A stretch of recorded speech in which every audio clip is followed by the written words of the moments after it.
পপুর বাসায় গেলে মসজিদ তো শহর মসজিদ এমনি করে কয়ে নিয়ে মার। আরে মসজিদের কাছে গেছি পপুর কাছে, পপুর 5 লাখ টাকা দিছি। হাসনারা আমার ওই যে দোকাছি পূর্ব পাড়া সিরাজের বোকাল ছেলেমেয়েগুলো সব আমার মারেছে ভাই। সকালবেলা আমি হাঁটতে গেছিলাম বুঝছেন, মনে করেন গত রবিবার আমাদের এখানে জ্ঞানজাম হয়েছে, আমাদের বিটারা কেউ বাড়ি নেই।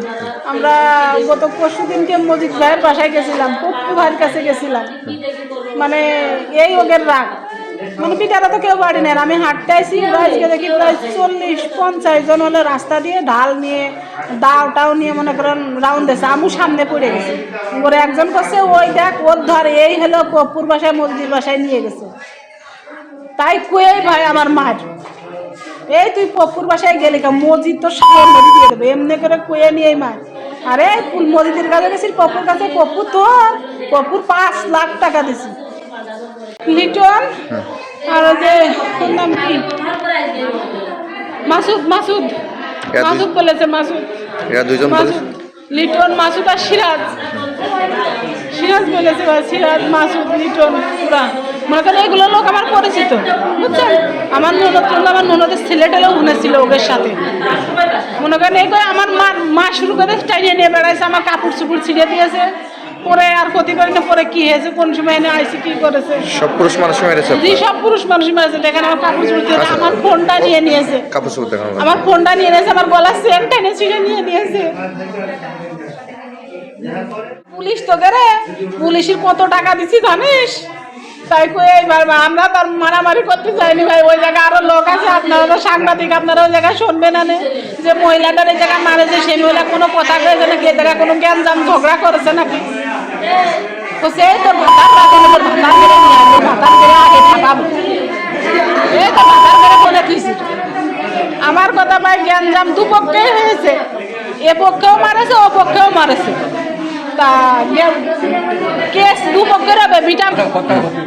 মনে করেন বিটা মানুষ সব বাইরে থাকে, কিন্তু আমাদের পক্ষের লোক সব বাইরে, একটা বিটা মানুষ নেই ভাই।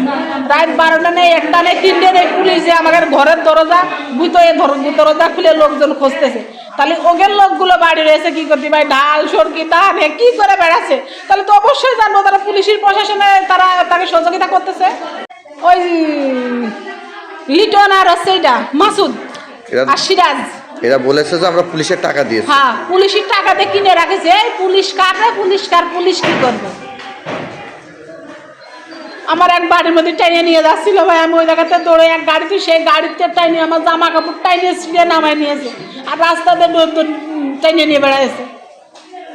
বাবুল। আপনার স্বামীর নাম কি? আমার স্বামীর নাম নাজমুল। কোথায় আছে? উনিও বাইরে ছিল, মনে হয় আসছিল, বই করতে পারি না।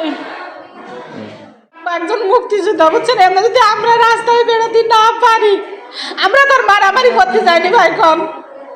ওই জায়গায় আপনারা জান, আপনারা তো সাংবাদিক, শোনেন যে আমি কোনো মারামারি, কোনো উশৃঙ্খলা, কোনো কথা বলেছি নাকি কারো। মসজিদের বাসায় গেলি কে তোরা, মসজিদের বাসায় গেলি কে, তাই কই মায়ের। তো মসজিদ কি ওর বাপের? মসজিদ তো সবার। মসজিদের বাসায় আমরা যেতে পারবো না ভাই? আমাদের ছেলেমেলে পরীক্ষা দেবে, আমাদের মাঠে ধান টান পাই গেছে, সেগুলো তো কাটার দরকার আছে না? বলেছে তোমরা যাও, তোমাদের মহিলা মানুষে যারা পরীক্ষার্থী আছে তাদের কেউ কিছু বলবে না, তোমরা বাড়ি যাও। তাই আজকে আমাকে এই দশা হইলো ভাই। আমরা রাস্তায়, আমি আমার মাথায় সমস্যা, আমি কি রাস্তায় হাঁটতেও পারবো না ভাই। তাও বিয়েমন্তনা যে এক ইস্যুতে আমি আর এক গ্রামে গেছি, আমাদের সোজা রাস্তা, ওই রোজাতে এক জায়গাতে মনে করেন বেশি দূরও না ভাই।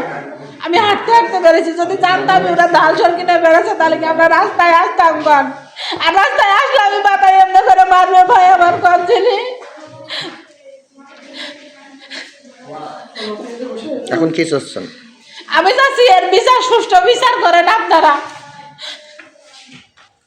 মহিলা মানুষ যদি আমরা ই করে না থাকতে পারি, সেফে না থাকতে পারি। ধন্যবাদ।